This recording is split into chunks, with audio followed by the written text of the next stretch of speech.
করতে হবে? বিশ্বাস করতে হবে।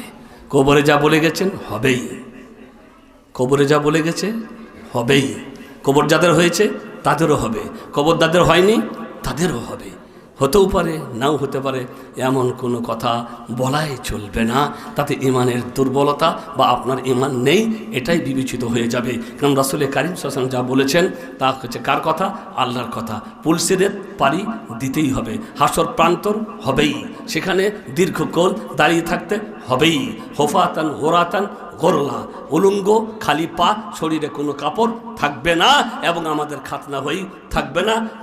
নুঈদু কামা বাদানা নুঈদ ওয়াদান আলাইনা ইন্না কুন্না ফাইলিন। আল্লাহ বলছেন আমি যেভাবে তোমাদেরকে দুনিয়াতে পাঠিয়েছিলাম ওইভাবেই আমি তোমাদেরকে ফিরিয়ে আনবো। যখন তোমরা দুনিয়া থেকে ছিলে তোমাদের শরীরে কোনো কাপড় ছিল না, পায়ে জুতো ছিল না, খাতনা হয়েছিল না, উলঙ্গ অবস্থায় তোমাদেরকে আমি দুনিয়াতে পাঠিয়েছিলাম। ওই উলঙ্গ অবস্থায় আমি তোমাদেরকে আবার হাসর প্রান্তে নিয়ে আসবো। আল্লাহর নবী বলে ইন্নাকুম তুহশারুনা ইয়াউমাল কিয়ামাতে হুফাতান উরাতান গোরলা, তোমরা কিয়ামতের দিনে তোমাদেরকে হাসরে আসতে হবে, তোমরা খালি পায়ে থাকবে, উলঙ্গ অবস্থায় থাকবে এবং তোমাদের খাতনা হয়ে থাকবে না। মা আয়েশা অবাক হয়ে গেলেন, সুবহানাল্লাহ, সবাই উলঙ্গ। আল্লাহ নবীকে আশ্চর্য হয়ে জিজ্ঞাসা করছেন ইয়ানদুরু বাদুনা আর বাদ আর রিজালু ওয়ান নিসা, নারী পুরুষ সবাই উলঙ্গ থাকবে? আল্লাহ নবী বলে হ্যাঁ আয়েশা, নারী পুরুষ সবাই উলঙ্গ থাকবে। ইয়ানদুরু বাদুনা ইলা বাদ, সবাই একে অপরকে দেখবে। কারণ মা আয়েশার জন্য এটা সত্যি অনেক আশ্চর্যের ব্যাপার ছিল, যারাদের পায়ের নখ পর্যন্ত কেউ দেখতে পায়নি।